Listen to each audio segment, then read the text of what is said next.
Pues lo primero es combatiendo el olvido. Como dices tú, lo primero es conseguir que más periódicos publiquen, que en más entrevistas se hable sobre el tema, sacándolas del olvido, lo primero. Lo segundo, en la lógica de Médicos Sin Fronteras, trabajando de primera mano en asistir a las comunidades y a los individuos afectados por estas enfermedades, en Bolivia para la enfermedad de Chagas, en Sudán o India para el Kala-Azar, trabajando sobre el tema en el terreno. En tercer lugar, optimizando las soluciones y el acceso a las soluciones que ya existen herramientas diagnósticas, existen medicamentos que en muchos casos no pueden llegar a los pacientes que lo necesitan porque son demasiado caros, porque hay leyes de patentes o de importación y exportación que lo bloquean, luchando contra esas barreras. Y lo último, luchando para que incluso los medicamentos que no existen, porque no hay investigación, porque no son rentables, se investiguen y se mejore la disponibilidad de medicamentos para estas enfermedades.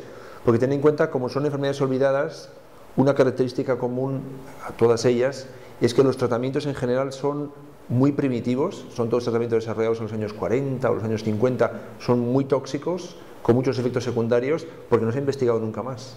Entonces el último eje sería el estimular la investigación y el desarrollo para estas enfermedades.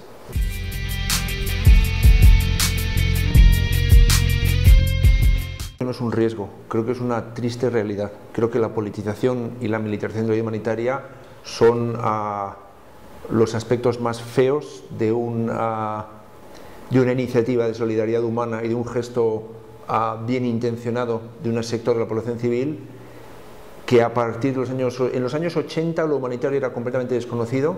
En los 90 se abrieron todas las oficinas con el nombre humanitario que existen en Naciones Unidas, en los ministerios exteriores de países occidentales. Todo eso se creó en los 90, antes no.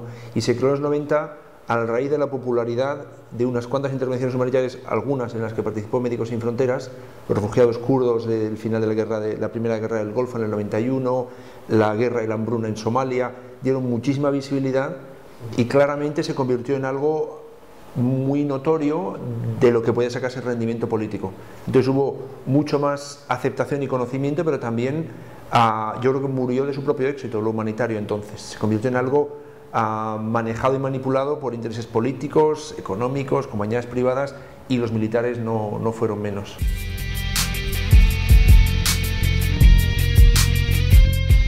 Un factor importantísimo que de esta crisis vamos a aprender todos es la independencia.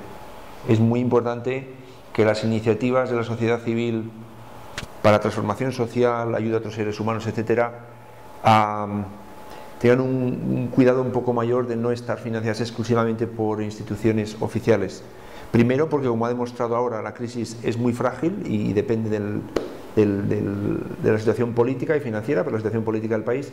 Y segundo, porque para Médicos Sin Fronteras la independencia financiera nos garantiza que la única razón por la que intervenimos con poblaciones determinadas es por las necesidades de esas poblaciones.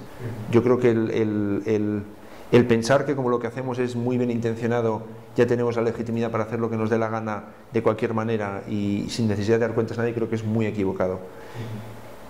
Para Médicos Sin Fronteras, relacionado con el hecho de que preferimos financiarnos de fondos privados, de individuos, para mantener nuestra independencia, pero eso también nos da una responsabilidad mucho mayor de poder justificar muy bien lo que hacemos con esos fondos.